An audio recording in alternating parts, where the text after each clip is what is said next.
நம்ம இன்றைக்கி எதை பற்றி பார்க்க போகிறோம் அப்படின்னா காலண்டர்ஸ் டைம்லைன். இப்போது ஹிஸ்ட்ரியில் பொறுத்த வரைக்கும் நிறைய ஈவெண்ட்ஸ் நடக்கும், நிறைய வார் நடக்கும், நிறைய கான்ஃப்ளிக்ட் வரும். ஒரு நாடுக்கு இடையே போர் பழக்கம் நிலவும், இந்த மாதிரிலாம் இருக்குது. நம்ம ஏஷியன் ஹிஸ்ட்ரியில் பார்க்கும்போது, அதாவது நம்ம உலகம் தோன்றிய பிறகு ஒன்றா மக்கள் இந்த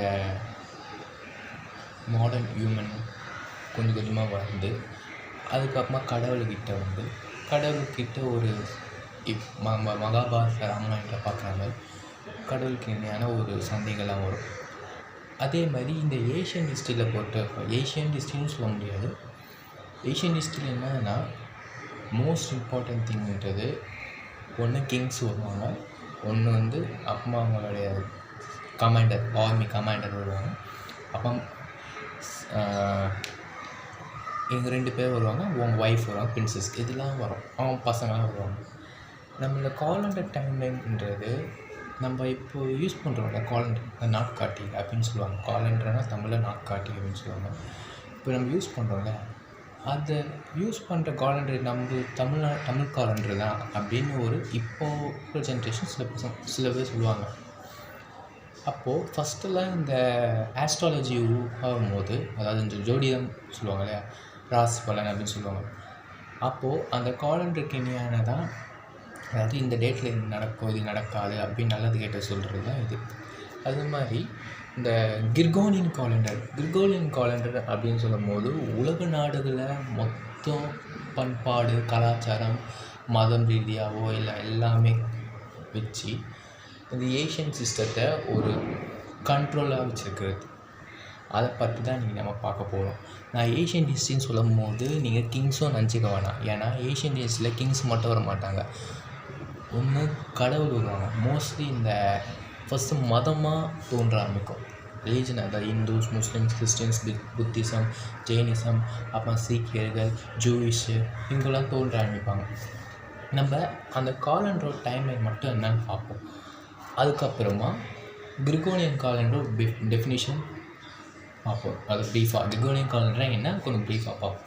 ஃபஸ்ட்டு நம்ம காலண்டர் டைம்லைன் சொல்லிடுறேன்.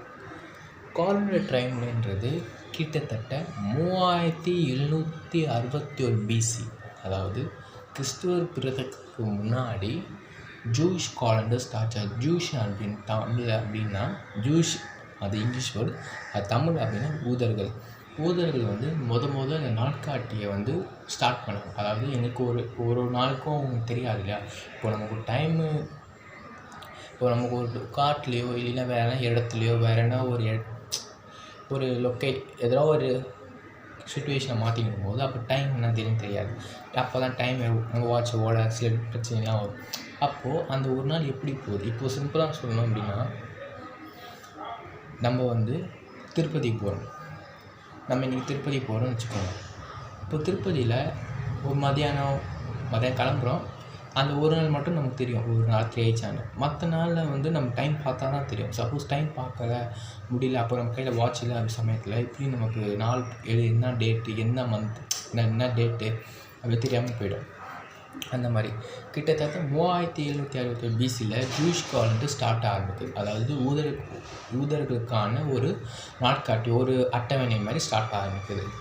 அதே மாதிரி 2637 பிசியில் 2637 அதில் சைனீஸ் காலண்டர்னு சொல்லும் போது அவங்க டிஃப்ரெண்ட் ஸ்டேஜஸ். பொதுவாக நம்மமே ஆட்கள்லாம் ஜனவரிலேருந்து டிசம்பர் வரைக்கும் 12 மாதம், இந்த 12 மாதம் சேர்த்தா ஒரு வருஷம் வரும். இது சைனீஸ் காலண்டர் இருக்குது. அவங்களுடைய இது வித்தியாசமாக இருக்கும், அவங்களுடைய பண்பாடு, கலாச்சாரம் எல்லாமே வித்தியாசமாக இருக்கும். அது வந்து 2637 பிசியில் சைனீஸ் காலண்டர் முதல்ல ஒரிஜினலாகவே உண்மையாகவே ஒரு ஸ்டார்ட் ஆகிருக்கும். அது 45 பிசி. அது 45 பிசியில் என்னென்னா Julian calendar adopt by Roman Empire. Roman சாம்ராஜ்யத்தில் இருக்கிற அரசர்கள் என்ன பண்ணுவாங்கன்னா ஜூலியன் காலண்டர்னா அவங்க தத்து எடுப்பாங்க. அதாவது எங்களுக்கு இதை கொடுங்க அப்படின்னு வந்து கேட்பாங்க. அது மாதிரி ஜீரோ பிசி. ஜீரோ அப்படின்றது என்னென்னா கிறிஸ்டியன் காலண்டருக்கான ஸ்டார்ட் ஆகும். நம்ம இதுக்கு முன்னாடி ஒரு 3 டேட் பார்த்தோம் இல்லையா, அது வந்து யூதர்களுக்காகவும் மற்றும் அந்த ரோமன் எம்பையருக்காகவும் முக்கியமான ஒரு விஷயம். இப்போ ஜீரோலேருந்து கீழே வரும்போது கிறிஸ்டியன் காலண்டர் ஸ்டார்ட் ஆகும். கிறிஸ்டியன் காலண்டர் இந்த குட் ஃப்ரைடே, ஈஸ்டர்லாம் பற்றி பார்க்குறாங்க இல்லையா, அது எப்போவுமே ஒரு மோஸ்ட் ஆஃப் இதில் வந்து என்ன ஆகும்னா, அதிகபட்சமாக இந்த கிறிஸ்டியன்ஸ் தான் அதிகமாக தோன்ற ஆரம்பிப்பாங்க. கிறிஸ்டியன்ஸ், முஸ்லீம்ஸ் தான் ஃபஸ்ட்டு பிளேசஸ்ஸு. அதிகமாக கிறிஸ்டியன்ஸ் தான். எப்போ பார்த்தாலும் எங்கே பார்த்தாலும் கிறிஸ்டியன்ஸ், எங்கே பார்த்தாலும் முஸ்லீமு. ஹிந்துஸ் வந்து கொஞ்சமாக டெவலப் ஆகிட்டே வந்துட்டாங்க. அது மாதிரி தான் ஜீரோ இல்லைன்னா கிறிஸ்டியன் காலண்டர். கிறிஸ்டியனுக்காக அதாவது அவங்க பண்டிகை, அவங்களுடைய கோவில் என்னென்ன செய்யணும், என்னென்ன செய்யக்கூடாது அதெல்லாம் போட்டிருக்காங்க. 79 படி, அதாவது 79வது படி இந்து காலண்டர், அதாவது நம்மளுடைய காலண்டர், நம்மளோட நாட்காட்டி. இப்போ நம்ம வந்து சொல்லுவாங்க சங்குத சதுர்த்தி, பௌர்ணமி, சித்திரை, வைகாசி, இந்த ஆவணி, ஆடி, இந்த மாதிரிலாம் பேசுகிறோம் இல்லையா, இந்த ஃபெஸ்டிவல்ஸ் டே, தீபாவளி, பொங்கல் அதெல்லாம் பற்றி பேசுவோம். அப்போது நம்மளுக்கான ஒரு ஸ்டார்டிங் 597 படி ஜூலியன் காலண்டரு. நான் சொன்னேன் 45 பிசியில் Julian calendar Roman Empire, Roman சாம்ராஜ்யத்தை சேர்ந்தவங்க எடுத்துக்கிட்டாங்க, அதாவது அடாப்ட் பண்ணிக்கிட்டாங்க. அதே மாதிரி 597 பிசியில் ஜூலியன் காலண்டர் வந்து பிரிட்டன், அதாவது இப்போ இருக்கிற யுனைடெட் கிங்டம் பிரிட்டன் வந்து எடுத்துக்கிறாங்க. அதுமாதிரி 622 இதில் வந்து இஸ்லாமிக் காலண்டர் ஸ்டார்ட்ஸ். 622 இஸ்லாமிய முஸ்லீம்கான ஒரு மதம், அவங்களுக்கான ஒரு அது ஃபெஸ்டிவல்ஸ் அதெல்லாம் இருக்கும் இல்லையா, அதுதான் ஸ்டார்ட் ஆகுது.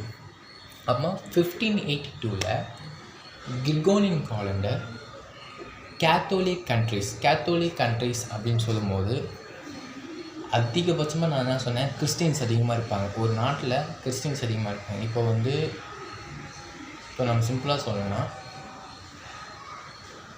அமெரிக்கா, ஆஸ்திரேலியா, பிரிட்டன், அப்புறம் இந்த மாதிரி பல நாடுகள்லாம் இருக்காங்க இல்லையா, இந்துஸும் இருப்பாங்க. ஆனால் இந்துன்றது நம்ம நாட்டில் இருக்கிறவங்க போயிட்டு அங்கே வெளிநாட்டில் போய் ஒர்க் பண்ணுறவங்க, பெரிய ஜாபில் இருக்கிறவங்க. ஆனால் அங்கே இருக்கிற மக்களே கிறிஸ்டின்ஸ் தான் அதிகமாக இருப்பாங்க.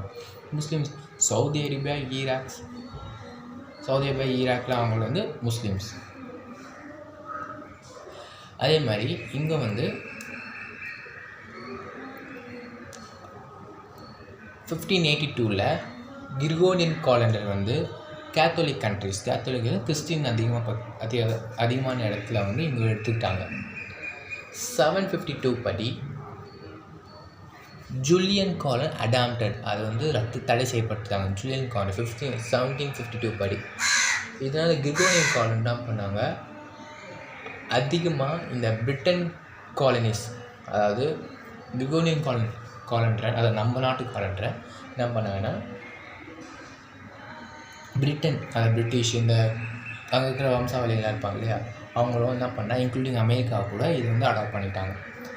அப்புறமா 1873 ஜப்பான் வந்து கிரிகோரியன் காலண்டரை அடாப்ட் பண்ணிட்டாங்க.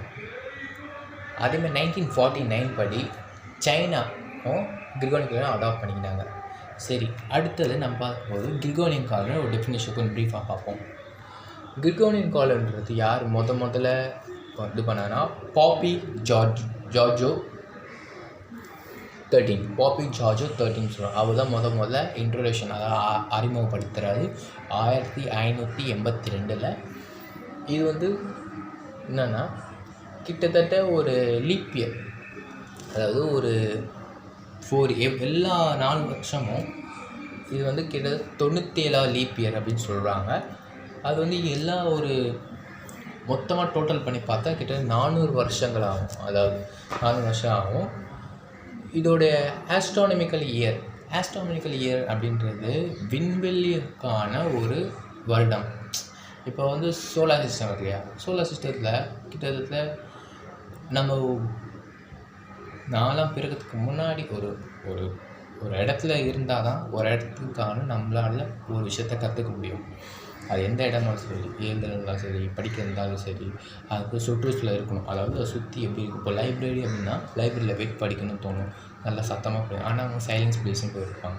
இதே நம்ம வீட்டில் போய் படிக்கணும்னா சத்தமாக படிக்கணும். அந்த மாதிரி நம்ம படிக்க தான் எதனா ஒரு விஷயத்தை தெரிஞ்சுக்கணும். அது ஒரு வேலை விஷயம், ஆஃபீஸ் போய் ஒர்க் பண்ணுறதுனாலும் தெரிஞ்சுக்க முடியும். அந்த மாதிரி தான் இங்கே வந்து கொஞ்சம் கொஞ்சமாக நம்ம ஒரு விஷயத்தை கற்றுக்கும் போது அப்போ வானத்தில் இருக்கிற ஒரு சூரிய குடும்பம், அதாவது சோலார் சிஸ்டம் என்ன பண்ணணும்னா அவங்களுடைய வருஷங்களை பார்த்தீங்கன்னா 365.242.19 அப்படின்ற ஒரு நாட்களை வந்து கணக்கிடுவாங்க. இது வந்து அதாவது ஒரு நாளைக்கு கிட்டத்தட்ட 3300 வருஷங்கள் ஆகும். அப்புறமா அதில் வந்து சில பிரச்சனை, காலண்டர் ப்ராப்ளம்ஸ். இப்போ வந்து காலண்டர் டைம்லைன் சொன்னேன் இல்லையா, அதில் வந்து இவங்களை பண்ணாங்க. சைனா வந்து எடுத்துக்கிச்சு, ஜப்பான் வந்து எடுத்துக்கிச்சு, ஓமன் எம்பையர் வந்து எடுத்துக்கிட்டாங்க. அதில் சில பிரச்சனைகள் என்னென்னா, கேத்தோலிக் கண்ட்ரிஸ் வந்து சொன்னாங்க இல்லையா, நான் 1582 கிரிகோரியன் காலண்டர் கேத்தோலிக் கண்ட்ரிஸ்க்கு போயிருக்கு, அதாவது தத்தெடுக்கப்பட்டிருக்காங்க. அது வந்து சில நான் கேத்தோலிக், அதாவது கிறிஸ்துவ மதத்துக்கு இல்லாமல் இருப்பாங்க இல்லையா, அவங்க என்ன பண்ணுவாங்க, Britain refuse to allow Gregorian calendar. அதாவது முதல்ல கிரிகோரியன் காலண்டர் ஃபர்ஸ்ட் டைம் வந்து பிரிட்டன் வந்து ரிஃப்யூஸ் பண்ணியிருக்கு. அது வந்து என்ன பண்ணாங்க, இந்த ஜூலியன் காலண்டரை பற்றி, அதாவது ஒரு சூரியனில் பூமி சுற்றுது அப்படின்னா அது பூமியை வந்து கிட்டத்தட்ட 365 நாட்கள் இல்லையா, 0.25 days சுத்தம். இது வந்து ஒரு ஃப்ராக்ஷனல் இது தான். அந்த மாதிரி தான் இந்த 1752 பிரிட்டன் டிசைட் பண்ணுறாங்க. அதாவது 1752 பிரிட்டன் என்ன முடிவு எடுக்கிறாங்க அப்படின்னா, ஜூலியன் காலண்டரு அவங்களுக்கு ஃபேவராக கிரிகோரியனுக்கு போயிடுச்சு. அதனால 3rd செப்டம்பர்லேருந்து 14th செப்டம்பர் வரைக்கும் அவங்களுடைய பிரிட்டிஷோட ஹிஸ்ட்ரியே கிட்டத்தட்ட 3லேருந்து, அதாவது 3rd செப்டம்பர் டு 14th ஹிஸ்ட்ரினால கிட்டத்தட்ட 1752 எல்லா மக்களும் நம்ப ஆரம்பித்தாங்க. இதை வந்து என்ன பண்ணாங்க, சில இடத்துல ப்ரோட்டஸ்ட் பண்ணாங்க. கிட்டத்தட்ட எத்தனை நாளில் 11 நாட்கள் ப்ரோட்டஸ்ட் பண்ணாங்க. இதுதான் இன்றைக்கி நான் சொல்லக்கூடிய முக்கியமான விஷயம். இதில் யாருக்கா எந்த டவுட் இருந்தாலும் என்னை வந்து கமெண்ட் செக்ஷனில் போஸ்ட் பண்ணுங்கள். மற்றபடி இந்த சேனலுக்கு யாருன்னா புதுசாக இப்போ பார்க்குறீங்கன்னா சப்ஸ்கிரைப் பண்ணுங்கள். தயவு செஞ்சு பக்கத்தில் பெல் ஐக்கானும் கிளிக் பண்ணிடுங்க. அப்போ தான் நான் போகிற எல்லா வீடியோ உங்களுக்கு வந்து நோட்டிஃபிகேஷனாக வரும். தயவு செஞ்சு நீங்கள் கொடுக்குற வியூஸை தான் நான் வந்து இது பண்ண முடியும். தயவு செஞ்சு என்னை சேனலை சப்ஸ்கிரைப் பண்ணுங்கள், பக்கத்தில் பெல் ஐக்கானை கிளிக் பண்ணுங்கள். அதை வந்து தயவு செஞ்சு எல்லாம் பண்ணிடுங்க. தேங்க்யூ.